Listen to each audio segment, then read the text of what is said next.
Hello friends, and welcome to another WSIB Truth Matters with Joe Machado on this beautiful Thursday afternoon.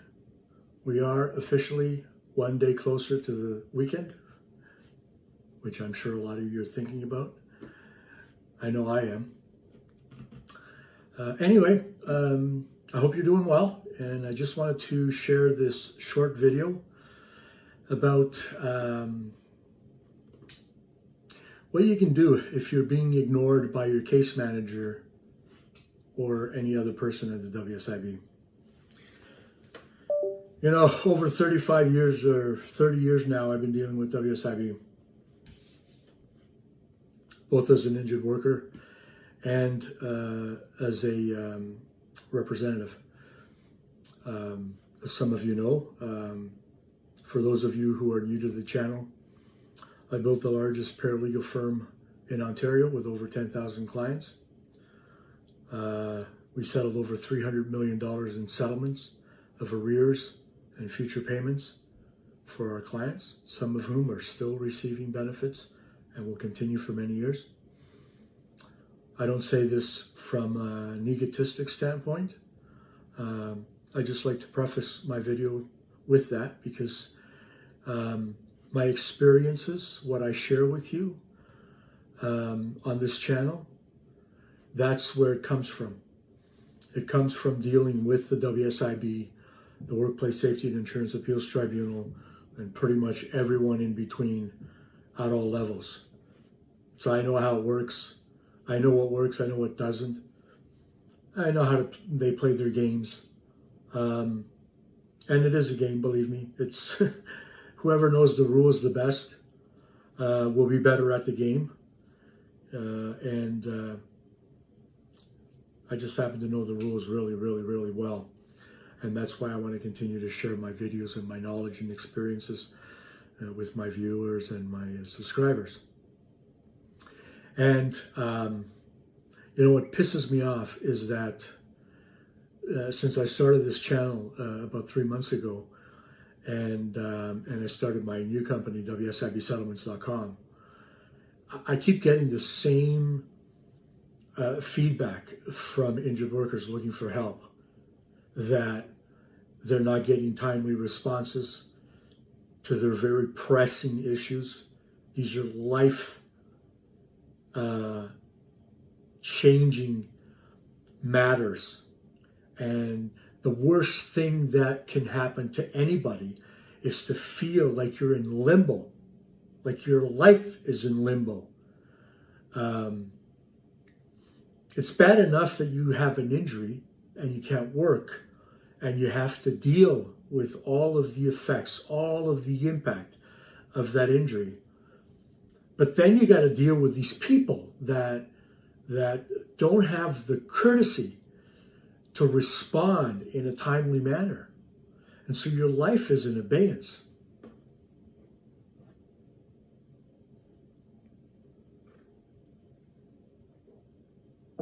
I've never had any tolerance for that kind of bullshit. And I have even less tolerance today. There's absolutely no acceptable reason for this. None whatsoever. The WSIB has the budget. If they can give back employers billions of dollars and give themselves raises and bonuses,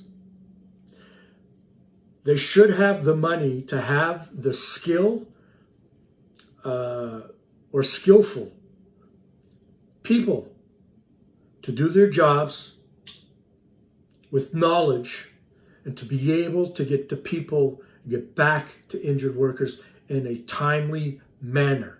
There's no excuse for not responding at all. But they do it because they think they can get away with it. They've been getting away with it for a long time. It's a blatant lack of respect and accountability. But you know what? They didn't get away with it with me, with my company. When I was operating my paralegal company, I can tell you right now, make no mistake, that if they tried this kind of bullshit with me when they're trying to screw around with a client, I would pick up the phone and I'd be going, Get off your lazy and incompetent ass and respond, or I'm going to find somebody who's going to respond for you, because they're not going to appreciate having to take on your load as well as theirs. Now, I said this in somewhat of a more diplomatic tone, using more diplomatic language, but they got the point. And if it happened more than once, I would be talking to their supervisor. And if the manager wasn't going to give me the time of day, I'd talk to the director or the VP. And I had no issues with any of those levels.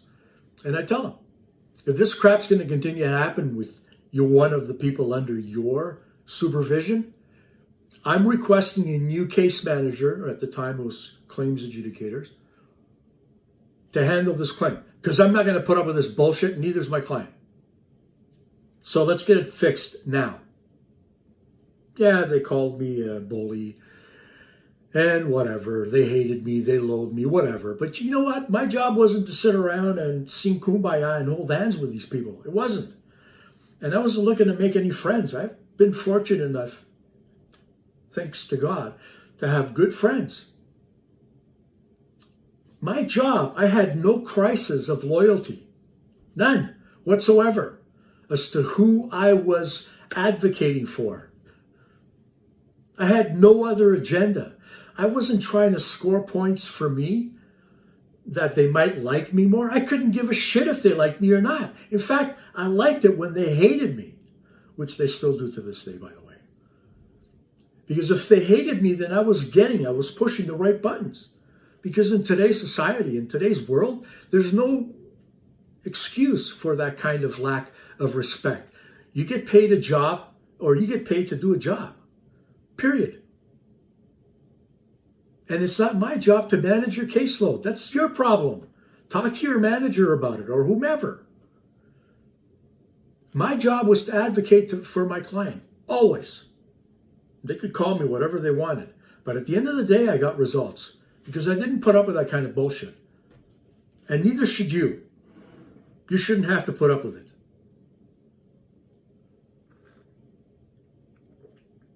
And this pisses me off today when I get this kind of feedback as much as it ever did. As you can tell, I get hot under the collar pretty quickly. So, how do you get their attention? And how do you keep their attention? Look, reporting an injury isn't complicated. They demand by law that the employer report on a Form 7 within 3 days, or they get penalized. Then they look for a Form 6, which is the worker report, and then a Form 8, which is the doctor's report. But they're not expecting the employer to hold that up. They're going to get fined if it's not done in 3 days.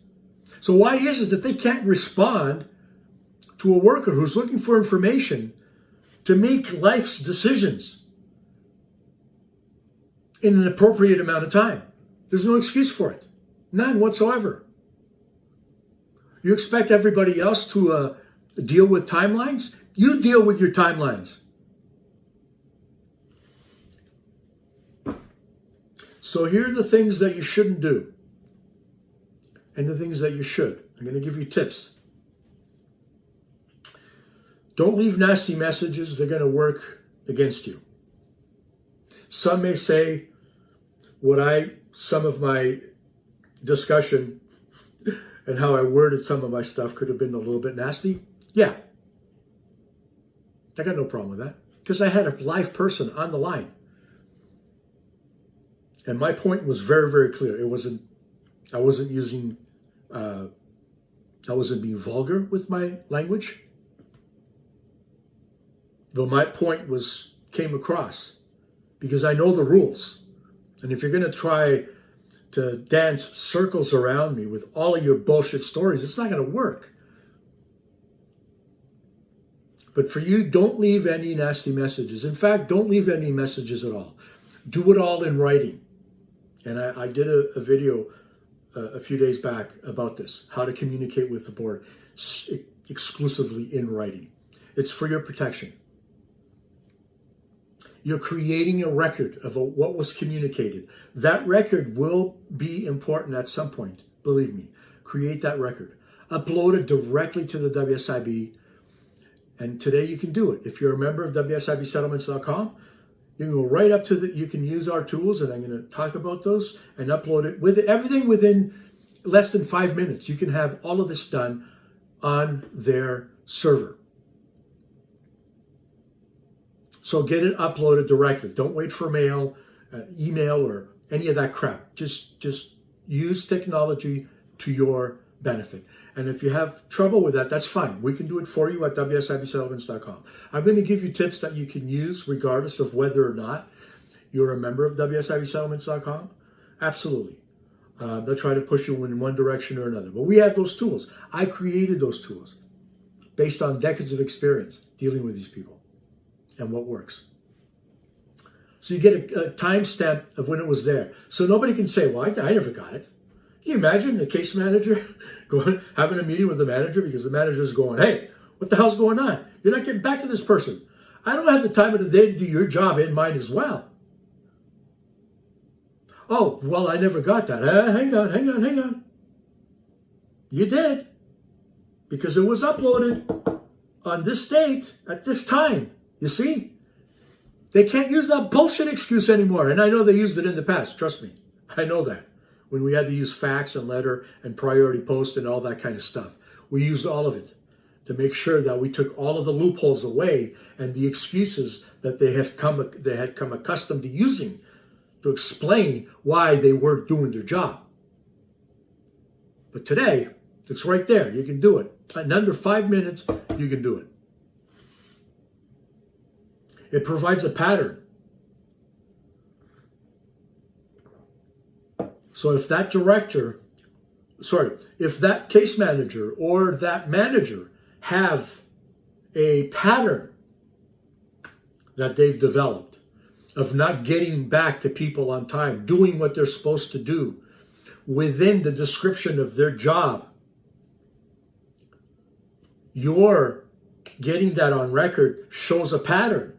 Because if it goes to the director, he's going to look at it so many times and say, we got a problem here. You know what? This isn't the right job for you. Off you go. Go find something else. Or put them in a different department. I don't care. But if nobody does anything, this bullshit just continues. Over and over and over. And 30 years later, I'm still getting this kind of feedback. But with my system, that ain't going to happen. Because one of the reasons why they hated me and the executive, a lot of VPs ended up liking me and respecting me. I don't know if they liked me, but they respected me. Because I was a no bullshit kind of person. And I would tell the case manager or the manager, I wouldn't go behind their backs, I'm going to your manager or I'm going to be talking to your director and this conversation's done. And I would tell them and I'd be upfront. So I'm sure you could see how that curtailed a lot of the aggravation and crap that otherwise would have taken place had I not taken a strong stance on this issue of communication, getting back to people so people can make decisions about their lives and move on. They're not beholden to you. They're not dangling on a string waiting for you to make decisions when you're comfortable and when you damn well please.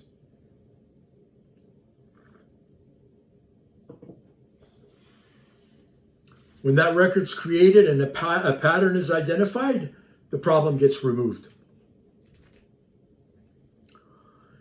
It also is very useful in appeal situations because I don't really have any regard for the WSIB appeals.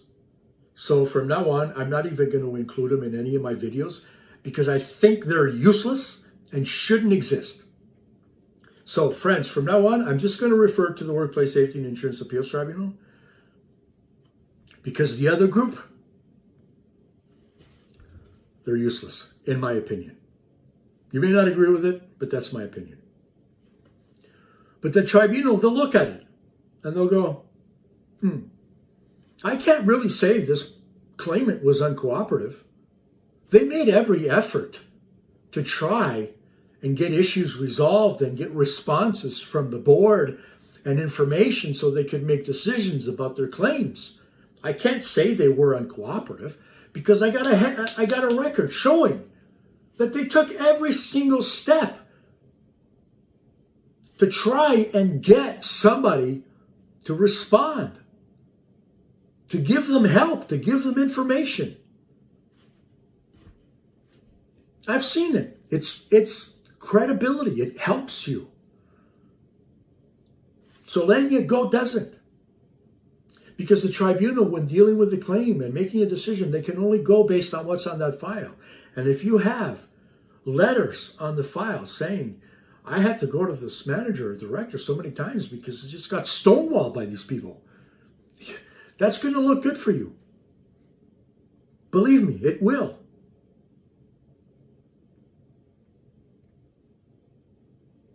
So the tools. Now I'm talking about WSIBsettlements.com because I created these tools.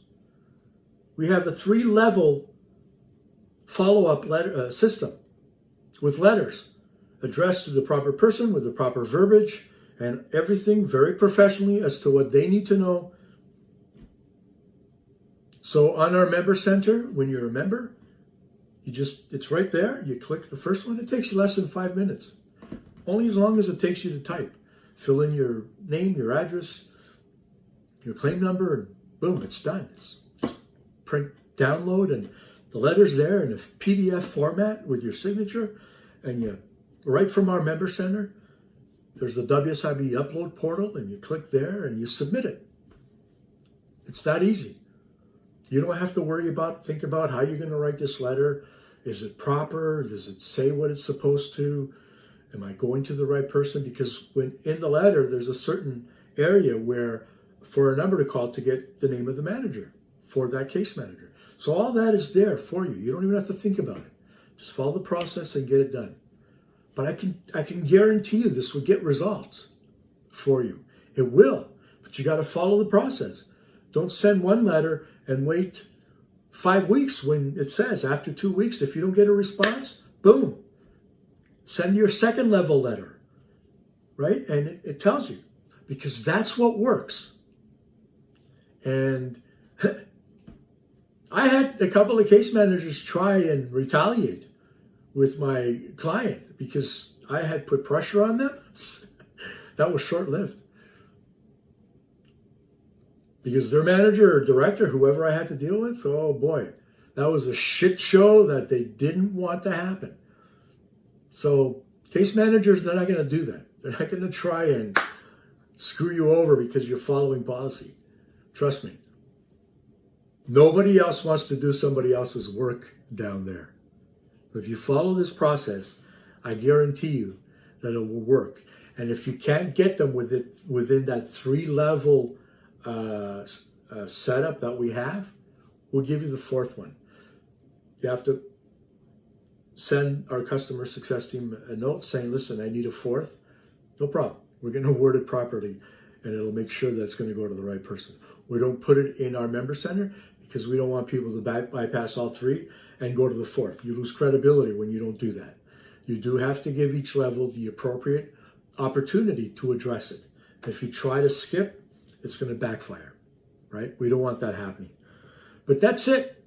Friends, that's it. This is it. It's as simple as that. You'll never get ignored by these people. Believe me. If you use this, you won't get ignored by them. You're going to get a lot of immediate action, and then you'll be able to make the decisions that you need to make concerning your claim. And we can help you with those as well. All right, friends. So, coming up tomorrow, I'm going to talk about maximum benefits. And I get this often. Is there a maximum as to how much I can collect? And how's that calculated and all that kind of stuff.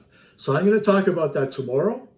So you're going to have a really good idea of maximum benefits, how they're calculated, the law that applies, and what you can do if you're not sure if you're getting paid what you should be getting paid.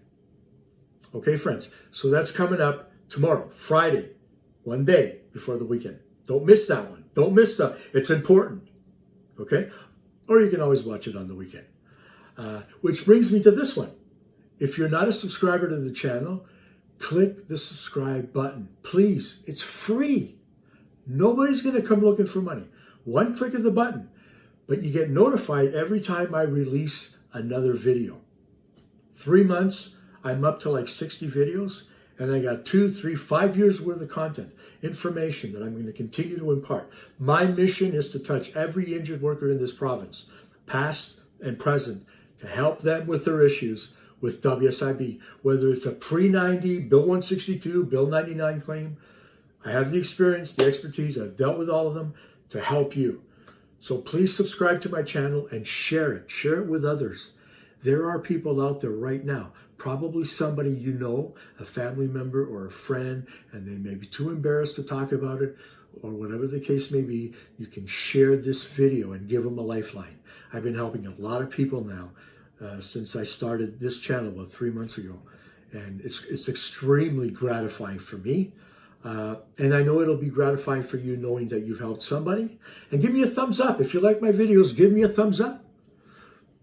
And give me comments, give me your feedback. And if you have questions about any particular aspect of this video, send me an email at joemachado@WSIBsettlements.com. And by all means, visit WSIBsettlements.com. Take a look at the membership package that's there. We have two, one plus a membership, and it covers all of what you need and all the tools to succeed with your WSIB claim. All right, friends? Thank you for taking the time to listen to this video. And as always, have an amazing afternoon. Take care now.